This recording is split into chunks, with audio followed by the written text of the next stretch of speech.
Welcome to the series of mid term exams preparation. आज की video के अंदर आपको MGT 613 का मिड टर्म का सॉल्व पेपर करवाया जा रहा है, जिसके अंदर आपको सॉल्व इंपॉर्टेंट क्वेश्चंस भी करवाए जा रहे हैं और सॉल्व MCQs भी करवाए जा रहे हैं। तो आपके सामने स्क्रीन के ऊपर इंपॉर्टेंट क्वेश्चंस मौजूद है, जिनके सॉल्यूशंस आपको MCQs के बाद करवाए जाएंगे। पहला एक है write down characteristics of well design service system. Characteristics लिखे हैं वेल डिजाइन सर्विस सिस्टम की। उसके बाद ये what qualities does a successful job design contain, यानी कि क्या क्वालिटीज होती हैं एक सक्सेसफुल जॉब डिजाइन के अंदर। उसके बाद ये राइट कॉमन डिसएडवांटेज लिखें which lead to MNC for going globalization, यानी कि एक ऐसी MNC जो है कि फॉर गोइंग कर रही है ग्लोबलाइजेशन। और उसके बाद ये व्हाट आर डिसएडवांटेजेस क्या है प्रोसेस लेआउट के। उसके बाद ये जो डिजाइनर है प्रोडक्ट या सर्विस के शुड एडहेयर टू गाइडलाइन, उनको जारी बात है गाइडलाइन के मुताबिक रहना चाहिए जो डिज़ाइनर होते हैं। तो ये थे इंपॉर्टेंट क्वेश्चन। अब इनके सॉल्यूशंस आपको MCQs के बाद करवाए जाएंगे। MCQs आपके सामने मौजूद हैं। सो पहला ये कि which one of the following, इनमें से कौन सा ऑप्शन जो है इज अ कैरेक्टरिस्टिक्स। वो कैरेक्टरिस्टिक्स है कंटिन्यूअस प्रोसेस की, वो है the ability to handle high volume, ability होना हैंडल करने के लिए हाई वॉल्यूम। और उसके बाद ये कि robustness of a product, robustness जो होती है प्रोडक्ट की is dash related with the probability of failure. वो किस तरह रिलेट करती है प्रोबेबिलिटी ऑफ फेलियर के साथ, वो इनवर्सली तौर पर रिलेट करती है प्रोबेबिलिटी ऑफ फेलियर के साथ। उसके बाद ये कि techniques having numerical data, techniques जिनके अंदर न्यूमेरिकल डेटा होता है include which of the following. So वो होती है क्वांटिटेटिव, क्वांटिटेटिव के अंदर हम क्वांटिटी की बात करते हैं, इसी जैसे न्यूमेरिकल डेटा होता है, इनके नंबर्स होते हैं, क्योंकि क्वांटिटी नंबर्स के अंदर होती है। उसके बाद ये कि which of the following refers the way, इनमें से किस ऑप्शन से मुराद तरीका है कि एक ऑर्गेनाइजेशन चूज करती है प्रोडक्ट चूज करती है प्रोड्यूस करना उसकी गुड्स या सर्विस, वो है process selection. Process selection is the answer here. उसके बाद ये विच of the following forecasting technique, इनमें से कौन सी फोरकास्टिंग टेक्निक जो है इंड्यूस करती है पर्सनल बायस जो है फोरकास्ट के अंदर, वो है क्वालिटेटिव। क्वालिटेटिव है ये, क्वांटिटेटिव है एक तो नंबर वाली, लेकिन ये क्वालिटेटिव है जो कि नंबर वाली नहीं है, ये क्वालिटेटिव है। उसके बाद ये which one of the following, इनमें से कौन सा जो है वो करेक्ट है about the range of availability. जो रेंज है अवेलेबिलिटी की एक मेजरिंग इंडेक्स के ऊपर, वो है 0 to 1.0, 0 to 1.0 is the answer here. उसके बाद ये जो फोरकास्टिंग टाइम होराइजन है जो कि टिपिकली तौर पे इजीएस्ट होगा प्रेडिक्ट करने के लिए वुड बी, वो क्या है, वो है short range. Short range is the answer here. उसके बाद ये productivity ratio are used in, वो यूज होते हैं कहाँ पर यूज होते हैं, ऑल ऑफ द अबव जितने भी ऑप्शन आपको बताए गए, जिसके अंदर ये कि planning, workforce requirement, scheduling, equipment और फाइनेंशियल एनालिसिस आ जाता है। उसके बाद in which of the following decision environment, इनमें से कौन सा डिसीजन एनवायरमेंट में इट इज इम्पॉसिबल, इम्पॉसिबल होता है कि असिस्ट किया जाए, जो लाइकलीहुड है बहुत सी फ्यूचर इवेंट्स की, वो है uncertainty. Uncertainty is the answer here. उसके बाद ये द मेथड, मेथड जो कि जिसके अंदर जो है वो जो कि कंसीडर करता है कई सारे वेरिएबल ऑप्शन, कई सारे वेरिएबल जो कि रिलेट करते हैं वेरिएबल्स के साथ जिनको प्रेडिक्ट किया जा रहा है, वो है multiple regressions. Multiple regressions is the answer here. उसके बाद ये जो ऑपरेशनल स्ट्रेटजी है उसको लाजमी जो है होना चाहिए इन लाइन किसके साथ, ऑर्गेनाइजेशनल गोल के साथ। ऐसा नहीं है कि ऑपरेशनल स्ट्रेटजी कुछ और है ऑर्गेनाइजेशनल गोल जो है वो कुछ और है, दोनों एक साथ इन लाइन होने चाहिए। उसके बाद ये in terms of operation management, operation management की टर्म्स के अंदर फॉरकास्ट जो कि प्रोजेक्ट करती है कंपनी की सेल को, वो खिलाई जाती है, इनमें से क्या, वो है demand forecast. Demand forecast is the answer here. उसके बाद ये विच of the following management level, इनमें से कौन सी मैनेजमेंट लेवल जो है वो रिस्पॉन्सिबल है लॉन्ग रेंज कैपेसिटी प्लानिंग की, वो है top management. So top management is the answer here. उसके बाद ये कि एक ग्रेजुअल लॉन्ग टर्म अपवर्ड या डाउनवर्ड मूवमेंट जो होती है डेटा के अंदर, वो इनमें से क्या है, वो है ट्रेंड, उसको ट्रेंड कहा जाता है या ट्रेंड है वो। उसके बाद ये कि जो सिस्टमेटिक प्लानिंग है एक्शन की डिफाइंड रिसोर्सेज के साथ, वो खिलाई जाती है, इनमें से क्या, वो खिलाई जाती है strategy. Strategy is the answer here. उसके बाद ये विच ऑफ द फॉलोइंग, इनमें से किस ऑप्शन से मुराद जो वॉल्यूम होता है आउटपुट का, जिसके ऊपर टोटल कॉस्ट बराबर हो जाती है टोटल आउटपुट के, वो है break even point. So break even point is the answer here. उसके बाद ये कि द फोरकास्टिंग मॉडल, जो फोरकास्टिंग मॉडल जो कि अटेम्प्ट करता है कि प्रिडिक्ट करे फ्यूचर वैल्यू जो कि बेस करता है पास्ट डेटा के ऊपर, वो जाना जाता है इनमें से किसके तौर पे, वो है टाइम सीरीज एनालिसिस। और time series analysis is the answer here. उसके बाद ये which one of the following refers to, इनमें से किस ऑप्शन से मुराद वॉल्यूम आउटपुट होता है जिसके अंदर टोटल कॉस्ट टोटल रेवेन्यू के बराबर है। Break even point, I think ये रिपीट हुआ है। ब्रेक इवन पॉइंट पे ना तो कोई लॉस होता है ना कोई प्रॉफिट होता है। उसके बाद ये जो फोरकास्टिंग मॉडल है दैट अटेम्प्ट्स प्रिडिक्ट करता है जो कि future based future value based करता है जो कि पास्ट डेटा के ऊपर, वो है time series analysis. So time series analysis is the answer here. और उसके बाद ये कि which of the following forecasting technique, इनमें से कौन सी फोरकास्टिंग टेक्निक को यूज किया जाता है जब इंट्रोड्यूस किया जा रहा है new product, services, new features और न्यू पैकेजिंग, वो है जजमेंटल फोरकास्टिंग। जजमेंटल फोरकास्टिंग को यूज किया जा रहा है, जजमेंटल फोरकास्टिंग।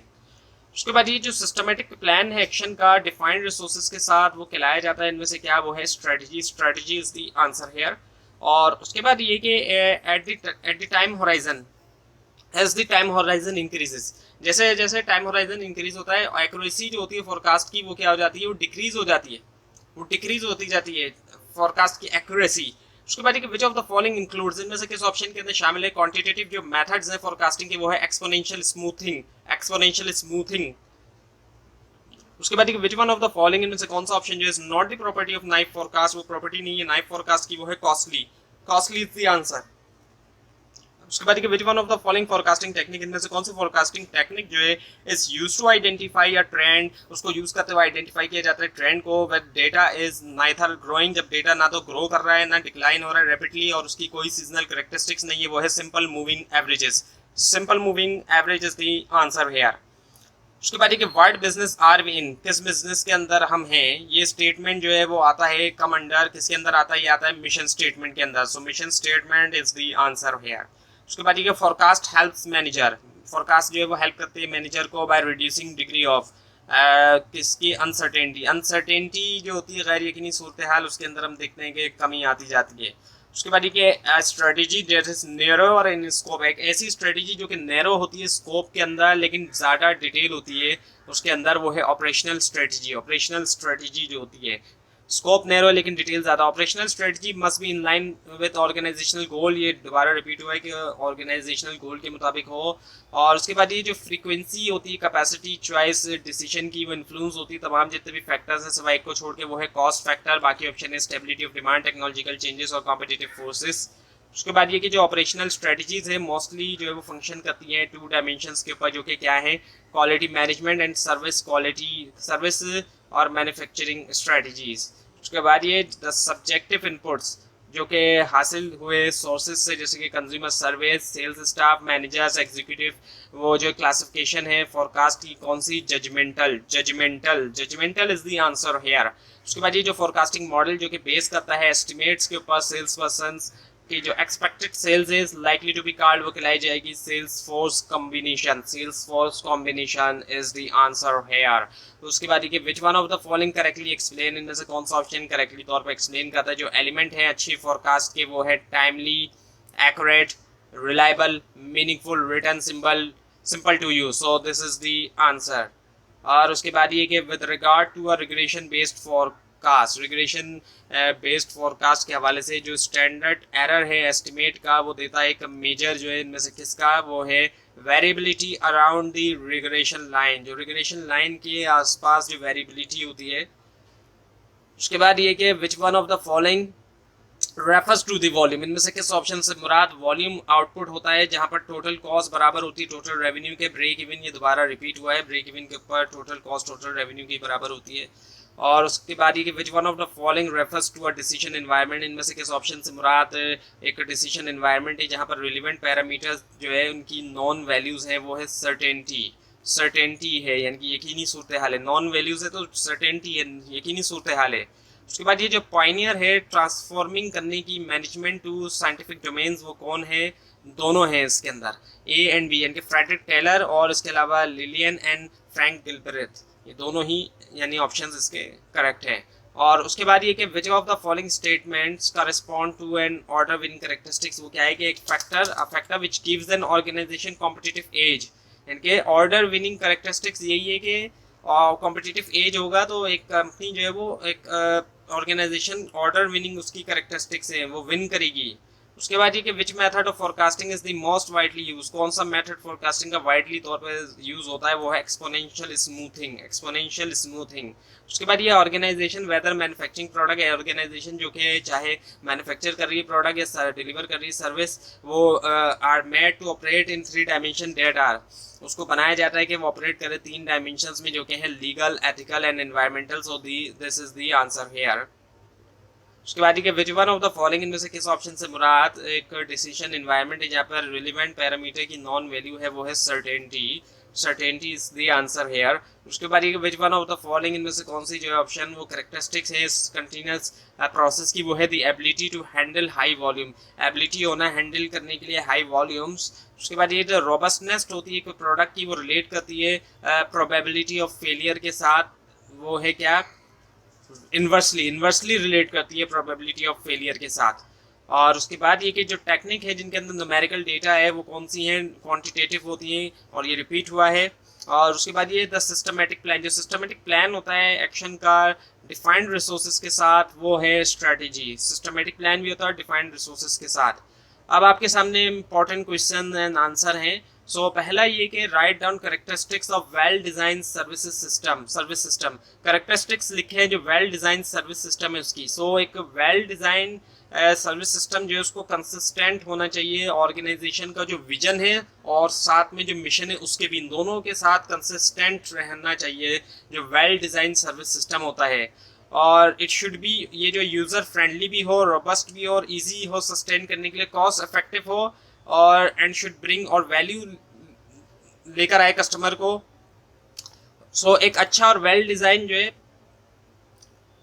उसको क्रिएट करना चाहिए, एक इफेक्टिव लिंकेज होना बैक ऑपरेशंस और जो फ्रंट ऑपरेशन है, दोनों जो ऑपरेशंस हैं उनके दरमियान। एंड इट शुड एम, और इसका एम होना चाहिए एक सिंगल यूनिफाइंग थीम के लिए और इंश्योर करे ये रिलायबिलिटी भी और हाई क्वालिटी भी। सो एक ऑपरेशन मैनेजर अक्सर जो है वो फेस करता है चैलेंजेस, उसको कई चैलेंजेस का सामना होता है और उनमें से क्या है किसका, एक पुअर सर्विस डिज़ाइन का जो चैलेंज है उसका सामना होता है। और जो रीज़न है पुअर सर्विस डिज़ाइन का उसमें शामिल है वेरिएबल रिक्वायरमेंट्स और इसके अलावा डिफ़िकल्ट टू डिस्क्राइब रिक्वायरमेंट, यानी कि मुश्किल होती है डिस्क्राइब करने में रिक्वायरमेंट, हाई वॉल्यूम होता है कस्टमर कॉन्टेक्स्ट का, ये भी है। सो इन चैलेंजेस का मुकाबला किया जा सकता है मदद से, अगर डिफाइन किया जाएगा स्टैंडर्डाइज रिक्वायरमेंट को इसकी मदद से, that would be address by, जिसको एड्रेस किया जाएगा सर्विस के ज़रिए और बनाया जाए सिंपलर रिक्वायरमेंट और हैंडल किया जाए ओनली, सिर्फ उनको handle only limited number of customer, limited जो नंबर ऑफ कस्टमर है हर सर्विस स्टेशन या आउटलेट के ऊपर।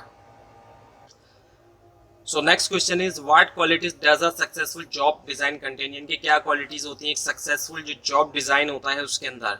सो एक सक्सेसफुल जॉब डिजाइन के अंदर कुछ ये क्वालिटीज होती हैं कि carried out by experience personal, जो एक्सपीरियंस पर्सनल है, एक्सपीरियंस जो स्टाफ है जिनके पास नेसेसरी ट्रेनिंग भी है और बैकग्राउंड भी है, जिनके पास जो ट्रेनिंग है वो भी है जो रिक्वायर्ड है, ज़रूरी है और साथ में उनका बैकग्राउंड भी है। और इसके अलावा कंसिस्टेंट होना, गोल जो है ऑर्गेनाइजेशन की उसके साथ कंसिस्टेंट होना, ऐसा ना हो कि गोल कुछ और है और इसके अंदर कुछ और है। और इसके अलावा ये कि डॉक्यूमेंटेड फॉर्म के अंदर हो, डॉक्यूमेंटेड फॉर्म में हो and understood and agreed by both management and employ, यानी कि दोनों इसको समझे भी और इस पर एग्री करें, मैनेजमेंट भी एम्प्लॉयज़ भी, और शेयर किया जाए न्यू एम्प्लॉयज़ के साथ और फैक्टर्स जो कि अफेक्ट करें जॉब डिज़ाइन को। उसके बाद ये कि right common disadvantages which lead to MNC for going globalisation, common disadvantages क्या हैं जिससे एक एमएनसी जो है वो फॉरगोइंग करती है ग्लोबलाइजेशन को। सो पहला क्या है कि handing over proprietary technology, handing करना जो प्रोप्राइटरी टेक्नोलॉजी जो होस्ट कंट्रीज हैं जहाँ पे जाएगी उसको, ये भी एक बहुत बड़ा कॉमन डिसएडवांटेज है। और पॉलिटिकल रिस्क रहता है, गवर्नमेंट जब चेंज होती है तो जाहिर बात है जो गवर्नमेंट आती है तो वो अपने हिसाब से भी चेंजेस लेकर आती है। और पुअर एम्प्लॉय होना और स्लो कस्टमर रिस्पॉन्स टाइम का होना भी है। और इसके अलावा जो इफेक्टिव कम्युनिकेशन का होना इंटरफेसेस के दरमियान डिफ़िकल्ट होता है। उसके बाद ये कि what are disadvantages of process layout, process layout की जो डिसएडवांटेजेस हैं, नुकसानात है वो क्या है। So in process inventory cost जो है वो हाई हो सकती है, ज़्यादा हो सकती है। इसके अलावा चैलेंजिंग राउटिंग और स्केजुलिंग होती है, इक्विपमेंट यूटिलाइजेशन रेट्स लो होते हैं, मटेरियल हैंडलिंग स्लो और इनएफिशिएंट है।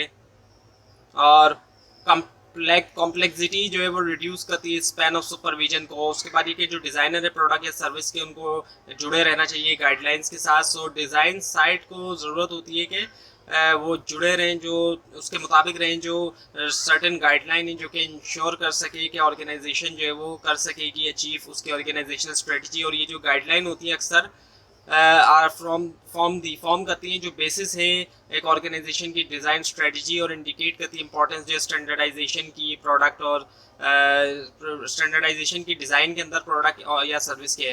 प्रोडक्ट डिज़ाइन जो कि कंसिस्टेंट होते हैं गोल्स के साथ कंपनी के, सो एक इकोनॉमिक अप स्केल मॉडल जो है ऑटोमोबाइल डिज़ाइन का अगर रिप्लेस हो एक लग्जरियस मॉडल के साथ, वो इनवाइट कर सकता है स्मॉल नंबर ऑफ कस्टमर और लूज भी कर सकता है जो एक एग्जिस्ट स्ट्रॉन्ग कस्टमर बेस को एग्जिस्टिंग जो के है मौजूदा जो के है। सो कस्टमर को दी जाए वैल्यू जो कि वो एक्सपेक्ट करते हैं, रिलायबिलिटी, सेफ्टी, एंड्योरेंस, एस्थेटिक और जो क्वालिटी डायमेंशन है, ये वो तमाम चीज़ें कस्टमर जो कि तलाश कर रहे हैं, देख रहे हैं कि वो उनको चाहिए। और बनाया जाए हेल्थ और सेफ्टी को प्राइमरी कंसर्न, यानी कि ख्याल रखा जाए हेल्थ और सेफ्टी का। ग्रीन रिक्शाज जो कि रोड के ऊपर आप देख रहे हैं, वो जो है रिजल्ट हैं हेल्थ के हेल्थ केयर और सेफ्टी का यूज़र्स की, और साथ में उनके भी जो ऑपरेट करते हैं उनको। सो पोटेंशियल हार्म को कंसिडर किया जाए, जो इन्वायरमेंट के लिए पोटेंशियल हार्म है, और एक न्यू प्रोडक्ट जो है एक प्राइमरी गाइडलाइन होना चाहिए एंड शुड बी बेटर हो उसके मुकाबले में जो पहले से मौजूद है, और ये मदद करे प्रोटेक्शन के अंदर इन्वायरमेंट की। सो जो नंबर ऑफ ऑटोमोबाइल मैन्युफैक्चरर हैं वो यूज़ कर रहे हैं हाइब्रिड मॉडल्स या फिर कार, और where is it expected that के स्ट्रीम ऑपरेटेड कार जो है वो अवेलेबल होंगी 5 ईयर्स के अंदर। तो ये थी आज की वीडियो। आपको इस बारे में कोई क्वेश्चन है, खासतौर पर इसमें कोई मिस्टेक दिखाई दे जरूर हाईलाइट कीजिए, और इस पूरी सीरीज को देखने के लिए मिड-टर्म और फाइनल टर्म एग्जाम्स की प्रिपरेशन के लिए इस चैनल को सब्सक्राइब कीजिए, बेल आइकन पर क्लिक कीजिए। Thanks for watching this video and best of luck for your exams.